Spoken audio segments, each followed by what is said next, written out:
एकादशी व्रत का सबसे पहला नियम है कि आप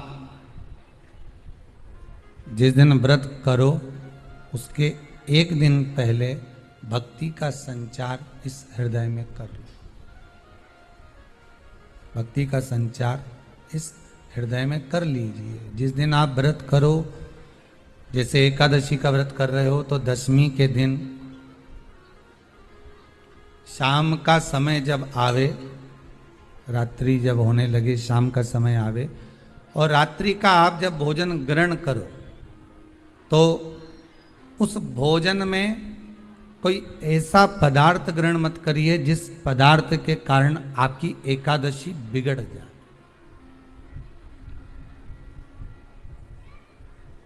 एकादशी का दूसरा नियम बहुत ध्यान से सुनिएगा। जिस दिन आपकी एकादशी का व्रत हो उस दिन प्रयास करिएगा कि अपने हाथ से किसी भी वृक्ष की कोई पत्ती टूटे ना। अपने हाथ से किसी भी वृक्ष की, पौधे की, किसी भी वृक्ष की पत्ती अपने हाथ से ना टूटे। बहुत ध्यान दीजिएगा महाराज। एकादशी का ये दूसरा नियम है कि अपने हाथ से किसी पौधे की, किसी वृक्ष की, किसी डाली की कोई पत्ती टूटे ना, कोई पत्ती ना टूटे, इसका प्रयास करिए। यहां पर तीसरे नंबर का जो, चौथे नंबर का जो उपाय बताया है, उपवास करने का जो नियम बताया, उसमें वर्णन किया एकादशी के दिन अगर आपका व्रत है तो आप भूलवश भी डब्बे में रखी हुई रोटी गाय को ना देते हुए कुछ थोड़ा सा फल, फलहार, कोई केला, कोई सेब, जो आप खाते हो, अंगूर, पपीता, जो आप ग्रहण कर रहे हो उसका थोड़ा सा भाग आप गाय को प्रदान करो। आप गाय को दीजिए।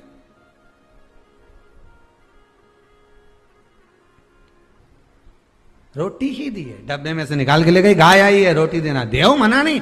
बाकी के दिन आप आपके बेटे से कह दो रोटी दिया बेटा जा, पर आप अपने हाथों से, आपका व्रत है तो आप फलाहार आप कर रहे हो तो फलाहार का ही दान गौ माता को दीजिए। पांचवा वर्णन किया चतुर्थ भाव में, बन सके जितना एकादशी के दिन भगवान का ओम नमो भगवते वासुदेवाय का जाप करें या अपने गुरु मंत्र का स्मरण करें, या जो मंत्र आपके हृदय में समाहित हो, श्री शिवाय नमस्तुभ्यम, ओम नमः शिवाय, राम कृष्ण शिव, जो मन पड़े उसका भजन करें, पर दिल से करना। जितनी देर करते बने उतना देर करो। माला पकड़ने की भी जरूरत नहीं कि माला पकड़ के बैठता हूं तो घट की जिब्या से जप लो, नहीं जी वही उतना में ही पूरा हो जाए, वही बहुत। महाराज पांचवा नियम कहा, जिस दिन आपका व्रत रहे किसी निंदक से बात ना करें। निंदक जानते हो? भाई दूज के दिन, दिवाली की जो भाई दूज होती है ना, होली दिवाली की जो दूज होती है, उनमें ऐसा गोबर का भाई दूज बनाते हैं और पास में एक चुगल खोर भी बना है और चुगल खोर के ऊपर ऐसा भाटा धर दें, एक पत्थर। अब तुम्हारे उधर रखे कि नहीं रखे हमें नहीं मालूम रहे हो, जितने आस्था पे सुन रहे हो, पर हमारे इधर तो ऐसा रहता है, गोबर का भाई बहन बनाए और उसकी पूजन करे, उसके पास में एक गोबर का चुगल चोर भी बनाए, उसके ऊपर बाटा धर। कथा वर्णन कर रही है, निंदक से बात ना करें। मान लो किसी ने आकर आपको निंदा कर भी दी तो तुरंत सूर्य नारायण भगवान का दर्शन करें और 3 बार उनका दर्शन कर कर नेत्र बंद करें, तब जाकर वो निंदा जो अंदर गई है, अंदर पवित्रता प्रदान करेगी, तब जाकर एकादशी का व्रत लगेगा। पहले तो प्रयास करो, अगर जो निंदा करने आता है ना तो उसको उस दिन एकादशी वाले दिन दरवाजे पे लिख दो कि चुगल चोर। फिर कहा जीव की हत्या ना करे। अगला नियम है, अपने द्वारा जीव की हत्या ना हो, प्रयास करना, किसी को कष्ट ना हो। 18 नियम में से एक नियम और प्रयास करिएगा एकादशी जब भी करें तो द्वादशी से जुड़ी हुई करें, दशमी से जुड़ी हुई एकादशी कम करें। जो वैष्णवों की एकादशी कौन सी होती है? जो एकादशी द्वादशी से जुड़ी हो, दशमी से नहीं। दशमी से जुड़ी हुई एकादशी व्रत कहलाती है। Resell sarees and earn profits up to 15,000 rupees every week. Get 30% off on और द्वादशी से जुड़ी हुई एकादशी पुण्य फल प्रदान कर कर वैष्णवों को भगवान के चरण में छोड़ आती है। इसलिए एकादशी द्वादशी से जुड़ी हुई होना चाहिए। वैष्णव एकादशी। फिर अगला वर्णन किया गया। महाराज शास्त्र कहता है, अगला वर्णन जो किया गया उसमें बताया,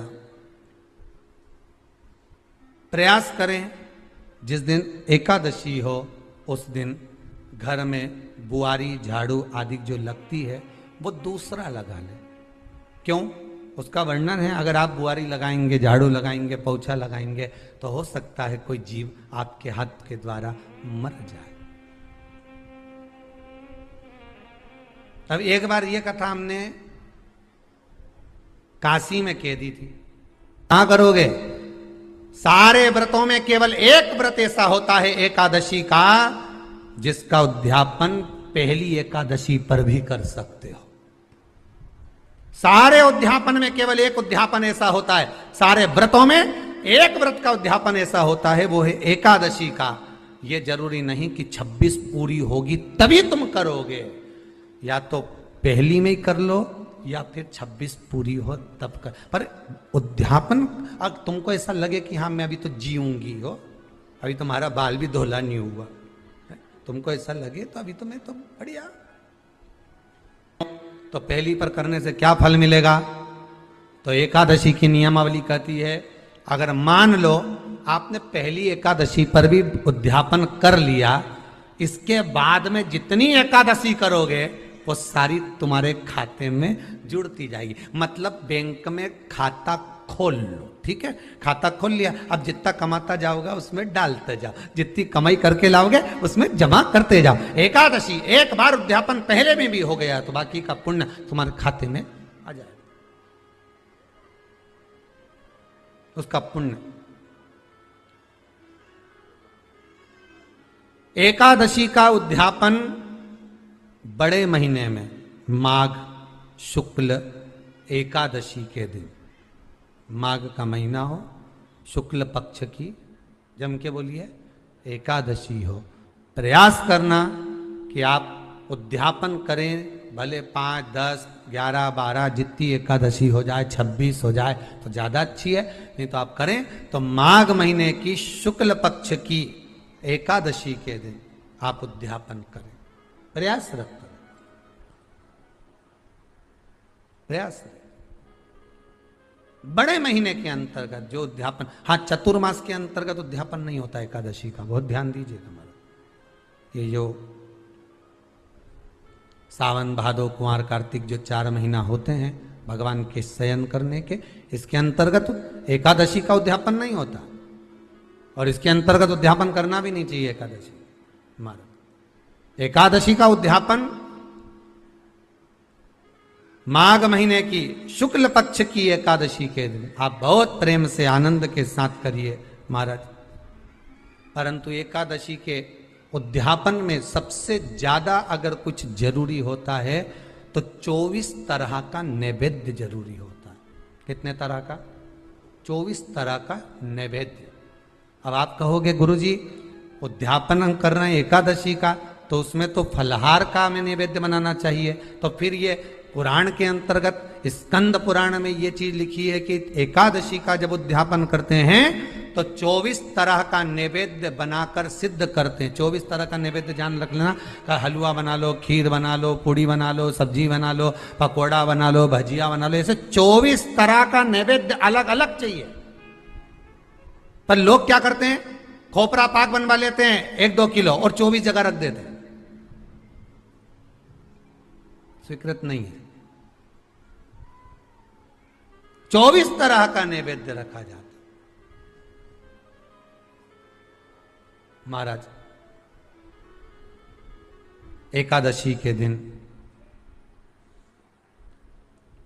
भगवान का पूजन का पूरी तैयारी कर कर मंडल आदि बनवाकर विद्वान ब्राह्मण को बुलाकर कर्मकांडी ब्राह्मण को बुलाकर जो भगवत सेवा में एकादशी का उद्यापन कराए उन ब्राह्मण के चरणों को नमन कर कर प्रणाम कर कर एकादशी का पूजन करवाइए और उस मंडल की पूजन कराकर हवन द्वादशी को कराइए।